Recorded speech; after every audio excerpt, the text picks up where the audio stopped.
Comment s'étonner que le Luxembourg, aussi bien l'État grand-ducal que la ville, la capitale, s'intéresse à l'Europe? Une fois encore, au cours du week-end de la mi-octobre, l'Europe sera au centre de la réflexion grâce à la 10e édition des Rencontres européennes du Luxembourg.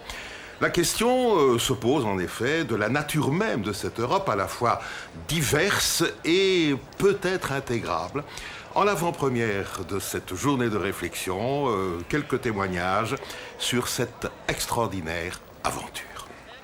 C'est une aventure sans précédent. C'est la première fois dans l'histoire de l'humanité, depuis que l'homme est homme, que des peuples, des hommes, des nations, des États mettent volontairement et pacifiquement en commun leur souveraineté pour essayer de construire un nouvel ensemble politique. On n'a pas de précédent. Jusqu'à présent, quand on a tenté de s'unifier, quand on s'est unifié, ça a toujours été par le feu, les armes, la violence.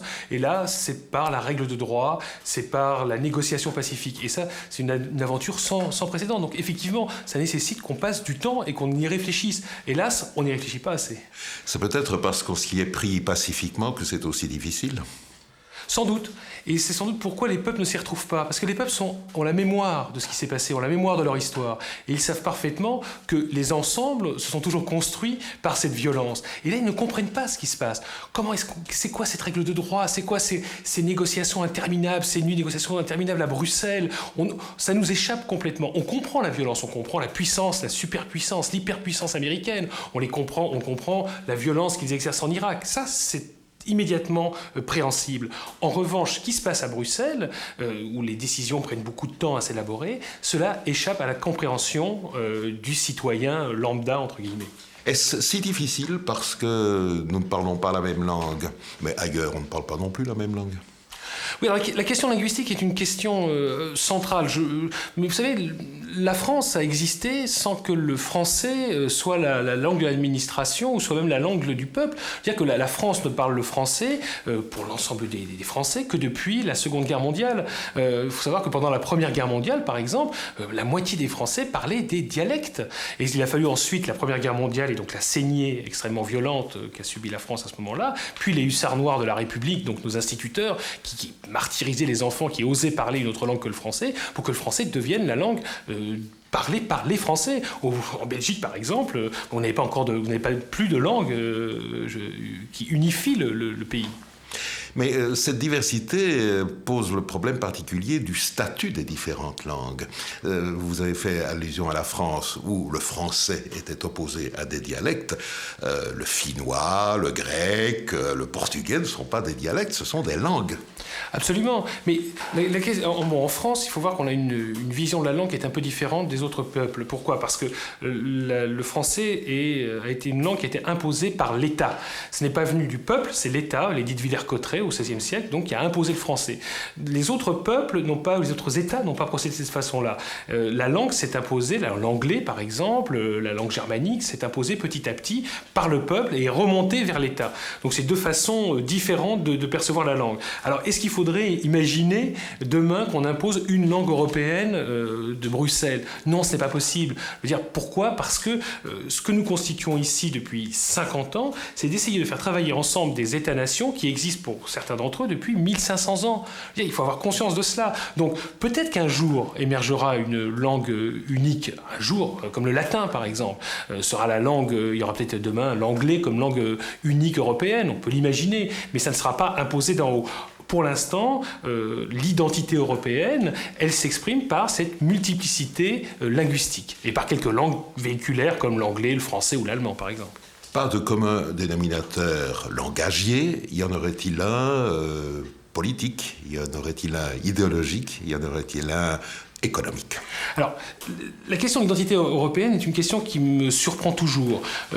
Pourquoi? Parce que lorsque les États, les nations se sont constituées, lorsque le roi de France a commencé à étendre son domaine, lorsque la Belgique s'est constituée, lorsque les États-Unis se sont constitués, on ne s'est pas posé la question préalable de l'identité de la France, de la Belgique, de l'Allemagne, des États-Unis. On ne s'est pas posé préalablement la question des frontières. Le roi de France n'a pas dit, voilà, mes frontières s'arrêteront au Rhin, aux Pyrénées, aux Alpes. Personne ne se pose cette question-là. C'est une fois que la construction politique d'ensemble est terminée, qu'on regarde vers notre passé et qu'on voit ce qu'on a fait.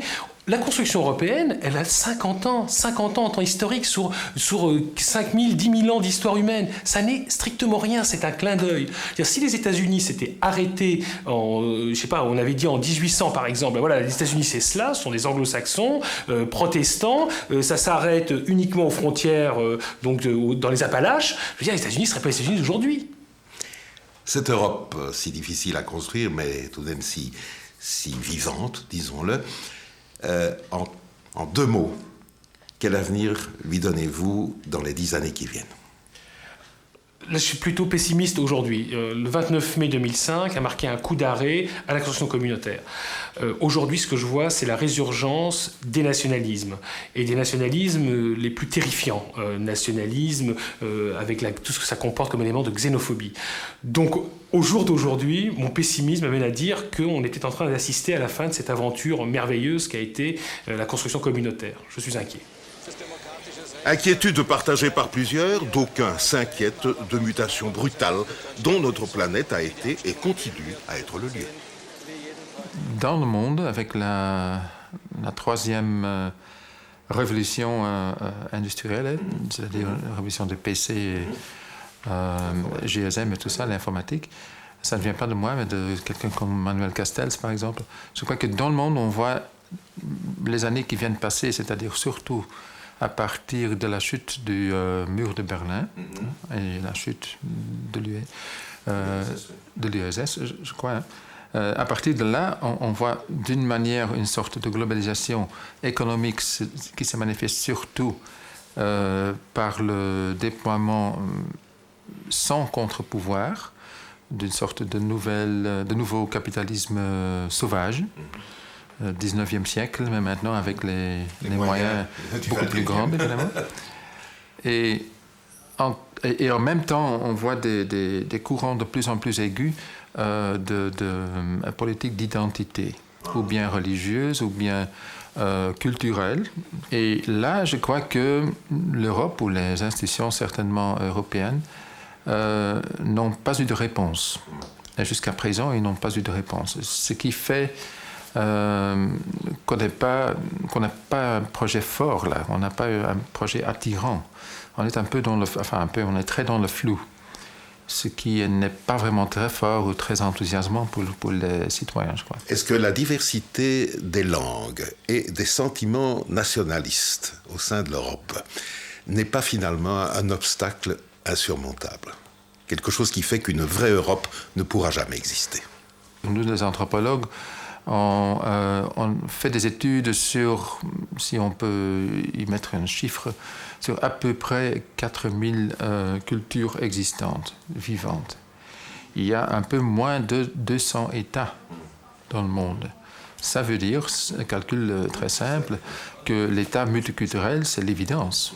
Et l'État monoculturel, monolinguistique, c'est probablement une aberration historique, d'où on doit revenir maintenant, essayant de vivre la diversité au lieu que défendre l'unicité, comme par exemple des manifestations très tardives comme la Yougoslavie. Hein. C'est vraiment un conflit 19e siècle qui finit maintenant. Mais il faut passer au-delà, au plus vite, parce que c'est le passé. Vous trouvez que l'Europe devrait se ressaisir. Qu'est-ce qu'il faudrait pour qu'elle se ressaisisse?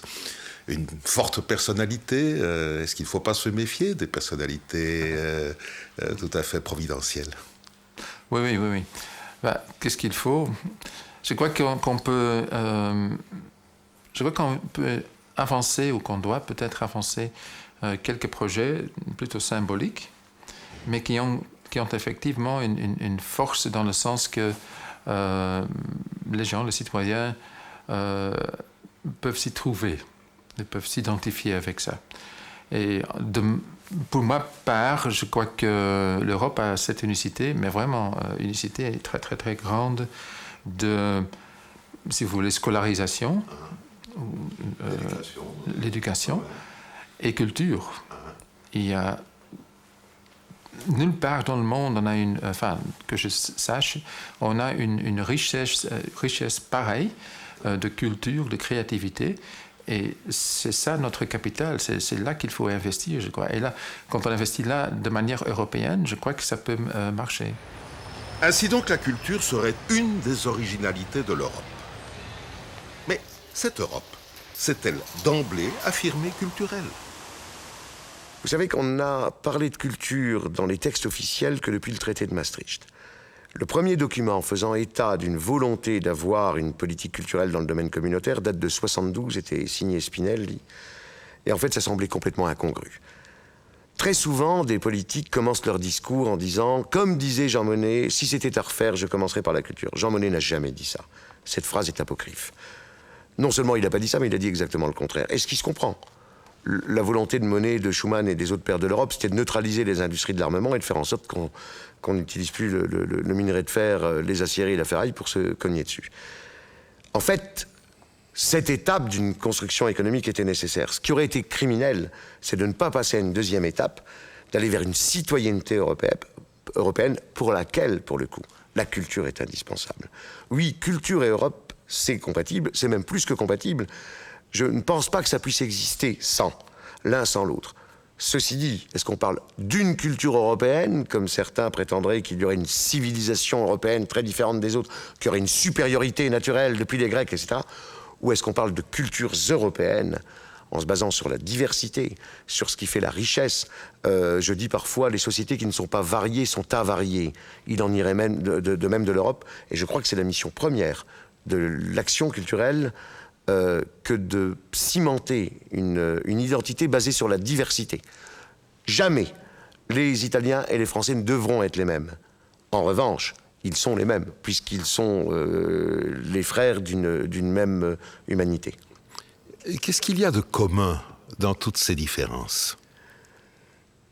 Je pense que, précisément, ce qui rassemble et ce qui distingue doit aller ensemble. Le terme identité est bien légitime. On a bien le droit d'avoir des us, des traditions, une langue. En revanche, ça devient dangereux dès que c'est exclusif et que ça refuse l'autre. Le thème multiculturalité est bien légitime. C'est formidable que de pouvoir faire se rencontrer, synthétiser. En revanche, ça devient dangereux dès qu'on uniformise, standardise, dès qu'on McDonaldise l'humanité. Donc c'est précisément ce rapport conflictuel parfois entre ce qui rassemble et ce qui distingue qui est intéressant. Ce qui est de commun, c'est ce qui nous distingue, j'allais dire. C'est une communauté de destin. Voilà. Vous savez qu'il y a deux notions de la nation. Globalement, comme ça, schématiquement, on pourrait dire la française, qui est la communauté de destin, qui a amené bien des excès, faire dire aux petits Haïtiens que leurs ancêtres étaient des Gaulois. Et puis la notion allemande, la communauté linguistique, qui amène d'aller récupérer les Sudètes ou Gdansk. Les deux sont dangereuses, mais la fusion ou la rencontre des deux est intéressante. Ce qui m'intéresse plus, moi, c'est la communauté de destin. François Mitterrand avait dit un truc formidable, il avait dit « La France est ma patrie, l'Europe est mon destin ». Je crois beaucoup à ça. Il avait aussi dit, je crois que c'était dans le même discours, le nationalisme, c'est la guerre. La rencontre, l'échange, la confrontation, la discussion, le débat, le dialogue, sans faire l'économie de ce qui fait les différences, c'est ce qui permet d'aller plus loin et d'avancer sur un chemin commun. On dit parfois que c'est en Europe que la démocratie est née. Est-ce que vraiment nous avons droit à prétendre à donner à cette démocratie une valeur universelle? Moi, je ne suis pas sûr qu'elle soit née en Europe. Elle est peut-être née dans une tribu africaine. L'émanation administrative, législative, la superstructure démocratique est sûrement née en Europe. Non seulement on a le droit, mais je crois qu'on a le devoir, sans doute, en aucun cas, de prétendre à l'universalité. Nous savons tout, mettez-vous à genoux devant notre vérité. Défendre, mais à défendre cette valeur, qui est une valeur universelle. Faute de quoi, nous laisserions n'importe qui faire n'importe quoi, et nous-mêmes serions menacés, parce que, jusqu'à preuve du contraire, une des civilisations les plus avancées, les plus cultivées d'Europe, a eu, entre 39 et 45, une drôle d'aventure, enfin, entre 33 et 45. J'avais un père spirituel qui s'appelait Robert Grégoire qui disait « Ne crois pas que la culture soit un rempart contre la barbarie. » Ça serait trop facile. Les Allemands ne brûlaient pas de disques, brûlaient des livres. Mais ils écoutaient de la belle musique. Les Allemands, pardon, les nazis évidemment, pas les Allemands. Mais cette civilisation allemande, qui est une grande civilisation, très cultivée, très avancée, est tombée dans la pire des barbaries. Ce qui veut dire que nous serions tous menacés. La culture n'est pas un rempart. En revanche, elle est sans doute un des meilleurs outils, une des meilleures armes. La culture, d'accord. Si imparfaite qu'elle se soit révélée dans son pouvoir de sagesse politique, on l'a vu. Qu'en arrive-t-il lorsque des cultures différentes sont mises en présence, voire s'affrontent? L'islam est devenu, ou plutôt redevenu européen, parce qu'il a une longue histoire européenne avant son expulsion. Et tout l'enjeu aujourd'hui est de savoir comment cet islam peut devenir vraiment européen, c'est-à-dire dans quelle mesure il est possible de partager les mêmes valeurs, le même projet de société. Et entre autres, la question de la candidature de la Turquie pose cette question. Est-ce que nous pouvons avoir un projet effectif commun, un projet de société et une place dans le monde qui garde notre propre identité, mais une identité justement plurielle. Cette identité européenne, est-ce que ce n'est pas la laïcité politique? J'entends bien laïcité politique, c'est-à-dire la séparation officielle des églises et des États. Oui, je pense que là, il y a un élément fondamental, bien que je pense aussi qu'une certaine conception de la séparation des églises et des États qui semble tendre à renvoyer tout ce qui est de la conviction au domaine purement privé ne peut pas répondre aux défis du présent. Et donc je pense qu'il est important de séparer au niveau du pouvoir les églises et l'État et en même temps de donner place à trouver à cette expression des convictions dans le débat public. Toutes les convictions, y compris les convictions des incroyants. Ah, bien entendu, c'est aussi des convictions fondamentales. Mais finalement, cette parole que l'on prête à Malraux, le XXIe siècle sera religieux ou ne sera pas, je ne suis pas sûr qu'il l'ait dite d'ailleurs. Qu'en pensez-vous, vous? Personnellement, je suis de ceux qui ont pensé dans les années 70 à un certain effacement du religieux dans la société, en tout cas dans son expression visible, publique, ritualisée. Je le pensais même à l'intérieur de l'Église. Et, bon, comme certains théologiens protestants, d'ailleurs, l'avaient pensé et annoncé, une valorisation davantage de la foi personnelle et beaucoup moins, je dirais, de l'encadrement institutionnel, avec aussi de toute cette apparence très visible dans la société. Il est clair que ce n'est pas ça qui est arrivé. Et je pense que il y a différentes raisons à cela. La première, me semble-t-il, d'abord, c'est que cette manière d'envisager les choses n'a peut-être pas tenu compte suffisamment des dimensions symboliques de l'existence et de l'importance de ces expressions symboliques, à la fois au niveau personnel et aussi d'une manière partagée. Pas nécessairement au niveau de toute la société, mais au niveau de groupes de référence. En plus de cela, nous sommes dans une situation qui est, pour beaucoup de gens, beaucoup plus inquiétante. La science est d'un apport fondamental et en même temps, elle est porteuse aujourd'hui de menaces si on s'inquiète. La croissance n'est plus ce qu'elle était. Et là où il continue à y avoir croissance, elle n'est plus croissance de partage, elle est de plus en plus inégalitaire. Et puis il y a la brutalité des rapports internationaux qui engendre aussi inquiétude, angoisse, ressentiment. Et je pense que tout cela ouvre le champ à de nouvelles questions sur le sens fondamental de l'existence et que la réapparition ou la réémergence, je dirais, d'expressions plus religieuses vient aussi dans ce contexte, avec tout le caractère ambigu de cela.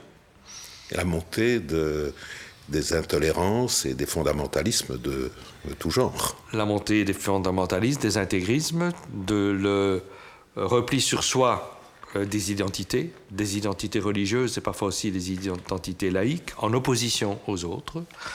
Alors, moi, je pense qu'aujourd'hui, il y a urgence à faire davantage place à ces expressions symboliques de l'existence et de faire d'ouvrir un dialogue et aussi une sorte d'alliance à l'intérieur de toutes les convictions de ceux qui sont pour l'ouverture aux autres et la recherche ensemble d'un projet de société qui fasse place à tous. Ce n'est pas ce qu'on appelait autrefois les hommes de bonne volonté?